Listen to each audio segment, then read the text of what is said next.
Acquainted with the night the poem written by Robert Frost. Acquainted का मतलब है awareness, आगाह होना, जानना और वाकफियत रखना। Acquainted with the night means रात से आगाही। In this poem the narrator is familiar with night time. He tells about his night strolls in city streets at night time. He tells us how he used to roam about all over the city at night and even farther boundaries of the city lanes. Spokesman रात के वक्त शहर की गलियों और सड़कों पर घूमता है। वो अकेला है। वो ना तो किसी से मिलने जा रहा है और ना ही उसकी कोई डेस्टिनेशन है। वो अपने किसी घर या ठिकाने का जिक्र नहीं करता और वो अपने इस रात के मटर गश्त को यूं बयान करता है जैसा कि ये इसकी डेली रूटीन है। इस पोएम को पढ़ते के साथ साथ हमें ये आइडिया भी मिलता है कि वो किसी पर्सन या किसी भी इंसान से रिलेशंस में नहीं है। वो कोई कॉन्टैक्ट्स नहीं रखता, ना ही रखना चाहता है और ना ही इस किस्म की कोई कोशिश करता है, बल्कि वो कॉन्टैक्ट्स को अवॉइड करता है। डिटैचमेंट की फीलिंग्स रखता है। Detachment of other persons, activities, normal life. Although he lives in a city but he has nothing to do with anyone. उसके लिए किसी की कोई इंपॉर्टेंस या कुछ मीनिंग नहीं है। Everything is meaningless for him. Even time is meaningless. No need of a watch और clock to know the time. वो वक्त देखने के लिए भी घड़ी का इस्तेमाल नहीं करता। इस पोएम की सेटिंग डार्क और लोनली है। स्ट्रिक्ट आइएम्बिंग पेंटामीटर यूज़ किया गया है।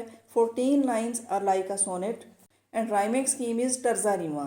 ABA, BCB, CDC, DAD and AA। Poem start करते हैं लाइन टू लाइन। आइए देखिए। I have been one acquainted with the night. I have walked out in rain and back in rain. I have out walk the furthest city light. Personal pronoun आई का use है। I have बिन मैं कर चुका हूँ। आई have been one कि मैं एक ऐसा शख्स हूँ एक्वेंटेड विद द नाइट जो कि रात से वाकफियत रखता हूँ, रात से आगाह हूँ। तो फर्स्ट लाइन में ही हमें ये आइडिया मिलता है कि नरेटर एक स्पेशल एसोसिएशन रखता है विद नाइट। जैसा कि एक normal life, normal routine, day time और डेली एक्टिविटीज से एसोसिएटेड है, but here narrator tells about acquaintance with night. Narrator has special association with night time. वो रात के बारे में क्या खास बात जानता है या नाइट टाइम में ऐसा क्या खास है जो पोएट के लिए निहायत अहम है और उसकी लाइफ में बहुत ही अहमियत रखता है। नेक्स्ट लाइन में वो कहता है I have walked out in rain and back in rain, कि मैं बारिश में भी चलता रहा हूँ, चलता रहता हूँ, एंड बैक इन रेन, कि नाइट टाइम में if there is raining at night time, कि अगर रात के वक्त बारिश हो रही है तो भी मैं चलता चला जाता हूँ, कि ये बारिश मुझे रोकती नहीं है। नरेटर की ये नाइट टाइम स्ट्रॉलिंग जारी रहती है even if there is raining. ये होती हुई बारिश में भी निकल जाता है और चलता ही रहता है। वो नाइट टाइम घूमने का इस कदर आदी है कि वो चलता ही रहता है। I have out walk the furthest city light, कि मैं जा चुका हूँ, मैं चल चुका हूँ द फर्देस्ट, दूर, सिटी लाइट्स, शहर की रोशनियों से, कि शहर के बाहर दूर तक जो रोशनियाँ दिखाई देती हैं मैं वो दूर की रोशनियों तक भी जा चुका हूँ, चलता रहा हूँ। नरेटर शायद यहाँ ये कहना चाहता है कि वो ना सिर्फ शहर में घूमता रहता है बल्कि शहर से बाहर दूर जो हमें रोशनी दिखाई देती है वो वहाँ तक चलता चला जाता है। अगरचे वो शहर में ही रहता है और शहर में घूमता है, लेकिन शहर के बैरूनी सिरे पर दिखाई देने वाली दूर तक जो रोशनी है नरेटर वहाँ तक चलता चला जाता है। ये ओपनिंग लाइंस नरेटर की लोनलीनेस का भी पता देती हैं। पता चलता है narrator is alone, he walks lone in the city and even outside the city.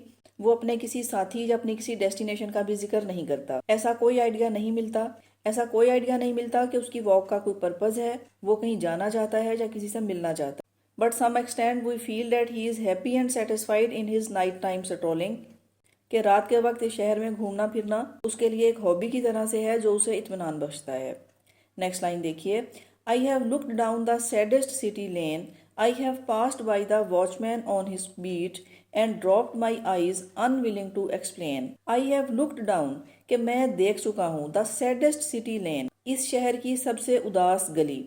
शहर की गलियाँ, चूँकि रात का वक्त है और शहर की गलियाँ खामोश और सुनसान हैं, और नरेटर हमें यह बताता है कि वो सबसे उदास तरीन गलियों में भी घूमता रहा है, ऐसी उदास और स्ट्रीट लेन जहाँ खामोशी है, उदासी है। अब सवाल पैदा होता है कि नरेटर वहाँ क्यों जा रहा है, और अगेन हम ऐसा फील करते हैं कि इट इज़ हिज हॉबी, लेकिन फीलिंग्स ऐसी हैं कि ही लाइक दीज सैड लेन, वो इस खामोशी, तारीकी और उदासी को पसंद करता है। I have passed by the watchman on his beat. I have passed by, के मैं करीब से गुजरा हूँ, द वॉचमैन, वॉचमैन जो रात के वक्त निगरानी करने वाले, पहरा देने वाले चौकीदार, मैं उनके करीब से गुजरा, कि वो वॉचमैन को काम करते हुए, जागते हुए देखता है और उनके करीब से गुजर चुका है। एंड ड्रॉप्ड माई आइज, लेकिन मैंने अपनी आंखें झुका ली। Unwilling to explain, here the word unwilling points out the choice of the narrator. ये नरेटर की चॉइस को शो करता है कि ही वॉन्ट्स टू अवॉइड, वो बचना चाहता है, उसे ऐसी कोई ख्वाहिश नहीं है कि वो उनसे बात करे या अपने बारे में कुछ बताए। Unwilling to explain, he wants to avoid the contact, he do not want to talk to them, he has no wish to tell about himself। उसे किसी किस्म के रिलेशन या कॉन्टैक्ट की कोई ख्वाहिश नहीं है। ये उसकी चॉइस है कि he wants to avoid। यहाँ तक कि he does not want to maintain eye contact, he does not want to be identified or recognized। वो नहीं चाहता कि उसे जाना जाए या उसे पहचाना जाए। नेक्स्ट लाइन देखिए, I have stood still and stopped the sound of feet when far away an interrupted cry came over houses from another street। I have stood still कि मैं ठहर गया, मैं रुक गया, and stopped मैंने रोक लिए, the sound of feet कदमों की आवाज़। यहाँ नरेटर बता रहा है कि मैंने अपने कदम रोक लिए कि मेरे कदमों से आने वाली जो आवाज़ थी वो भी रुक जाए। I stood still और मैं ठहर गया, when far away जबकि दूर, an interrupted cry कि उसकी खामोशी में एक इंटरप्शन है, एक मदाखलत होती है, एक चीख से, एक चीख की आवाज़ सुनाई देती है। Came over houses from another street के दूर के किसी घर से, केम ओवर हाउसेज किसी एक घर से, फ्रॉम अनदर स्ट्रीट एक दूसरी गली से। रात का वक्त है और खामोशी है, किसी दूसरी स्ट्रीट के एक घर से एक चीख की आवाज़ उस खामोशी में उभरती है जो कि इंटरप्ट करती है इस खामोशी को, और नरेटर ठहर जाता है और अपने कदमों की आवाज़ को रोक लेता है। ये इंटरप्टेड क्राई या चीख की आवाज़ उसे अपनी जानिब मतवज्जो करती है और वो एक लम्हे के लिए ठहरता है।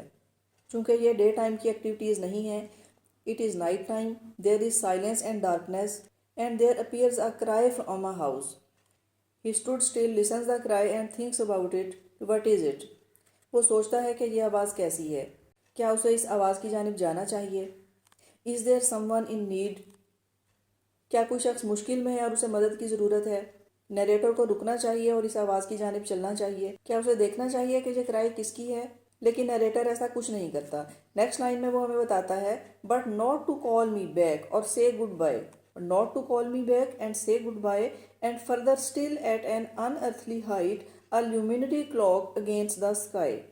But not to call me back, लेकिन ये मुझे नहीं बुला रही, और से गुड बाय, और ना ही ये मुझे गुड बाय कह रही है। यहाँ नरेटर की मुराद ये है कि it is not meant for me, इस क्राई का मुझसे कुछ लेना देना नहीं। It has nothing to do with me, it is not calling me, कि ना तो कोई घर है जो उसे वापस बुला रहा है और ना ही कोई पर्सन या relation to say goodbye. If there is a cry and someone needs help, narrator thinks that he is not calling me, the cry is not for me. Narrator society और relationship से इस कदर cut off है कि वो कहीं किसी से कोई एफिलिएशंस फील नहीं करता। उसे इस बात की भी कोई परवाह नहीं कि कोई मुश्किल में है और उसकी मदद चाहता है।